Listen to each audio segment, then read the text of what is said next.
আমি নিজেও একটু প্যারানর্মাল অ্যাক্টিভিটিতে বিশ্বাস করি, বাট হ্যাঁ এই যে আমি একটু ভূত প্রেত ভয় পাই বেশি। মানে কোরবানি ঈদের নাটক শুটিং করছিলাম, কোরবানি রিলেটেড, সেটা শুটিং করতে করতে এত দেরি হয়ে গেছে যে পরদিন সকালে আমি বাসায় গিয়ে দেখি আমার গুরুই কোরবানি হয়ে গেছে। একটা কথা বললেন যে আপনারা ভালো গল্প নিয়ে আসেন, বাজেট নিয়ে ফেরত যেতে হবে না, এটা যে কত বড় একটা কথা।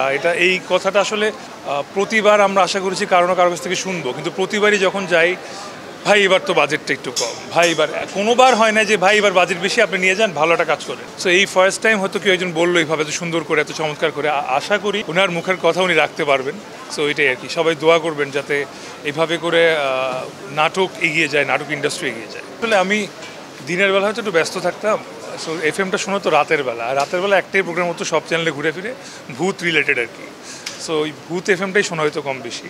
প্লাস আমি নিজেও একটু প্যারানর্মাল অ্যাক্টিভিটিতে বিশ্বাস করি, বা এইসব এক্সপিরিয়েন্স করতে মজা পাই আর কি। অনেক রকম এক্সপিরিয়েন্স আছে, ওইটা এক ইন্টারভিউতে শেষ হবে না। আমাকে এক প্রকার 7 দিন টানা একটা বাংলোতে ছিলাম, সো ওখানে কত রকম ভয়ানক মুহূর্ত ফেস করতে হয়েছে। 7 দিন টানা প্রতিদিন নতুন নতুনভাবে ক্রিয়েটিভ হইতে ভূত আসতো আমার কাছে, ভয় দেখাতো, আমি ভয় পেতাম।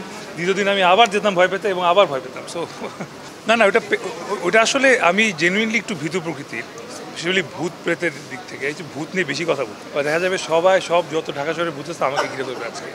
বাট হ্যাঁ এই যে আমি একটু ভূত প্রেত ভয় পাই বেশি। সো এরকম ওই কারণেই আসলে এত কিছু দুষ্টামি করে বলছি। বাট হ্যাঁ, আমাদের ইসলামী বলা আছে, ধর্ম বলা আছে, জিন আছে। অ্যান্ড কয়েকদিন আগে আমি আমার বাসার সিসিটিভি ফুটেজে একটা জিন দেখেছি আমি নিজের চোখে। সো এরপর থেকে তো ওইসব বিশ্বাস আরও বেড়ে গেছে আমার। সব মশার বিরুদ্ধে সুরক্ষা দিতে এলো বসুন্ধরা এক্সট্রিম অ্যারোসল, মশার বিরুদ্ধে এক্সট্রিম সুরক্ষা।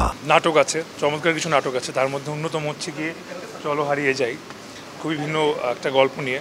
প্রেমের গল্প তো সবসময় দেখেন, সবাই করে, আমিও করি।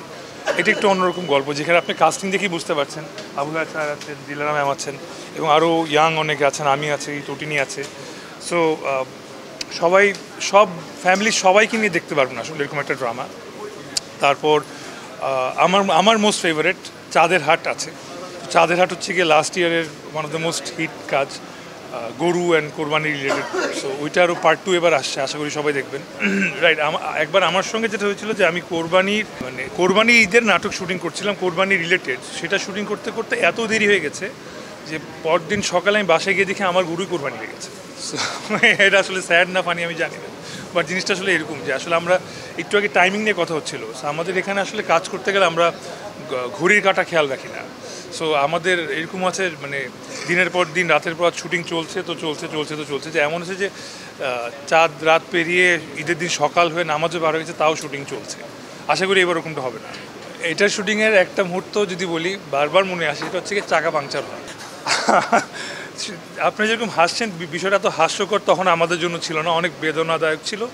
কারণ আমরা সারা ভোর 5টার সময় উঠে ট্রেনে করে কক্সবাজার গিয়েছিলাম শুটিং করতে করতে, দুপুর 3টার সময় নেমে একটা লক্কর ঝক্কর মাইক্রোবাস দেখে আমি বলছিলাম এই মাইক্রোবাসে ঝামেলা আছে, আমরা কি অন্য একটা মাইক্রো নিতে পারি কিনা। তো ডিরেক্টর বলো না ভাই, মাইক্রো এটাতে যেতে হবে। তো এই মাইক্রোতে আমি, তটিনী, আবুল হায়াত স্যার, দিলার, তেমন যত কাস্টিং যারা আছেন, সিনিয়র ব্যক্তি যারা আছে, সবাই মিলে উঠলাম।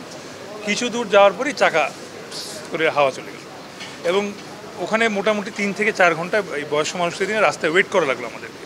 এবং আমি ওদেরকে বললাম যে এই মাইক্রো সামনে আবার ভোগাবে, বাবা দেখিস। আমার কথা কেউ শোনে নাই। 4 দিন পরে ঠিক এই মাইক্রো আবার আরেকটা নির্জন পাহাড়ের উপরে একইভাবে ওই একই চাকা আবার হাওয়া চলে যায়, এবং একইভাবে আমাদের আবার 5 থেকে 6 ঘন্টা নষ্ট হয়। বিষয়টা এখনও হাস্যকর মনে হলে তখন আসলে সাথে মুরব্বী মানুষ ছিল, ওনাদের জন্য এতক্ষণ একটা মাইক্রোতে ওয়েট করা অনেক কষ্টকর বিষয় ছিল। এবং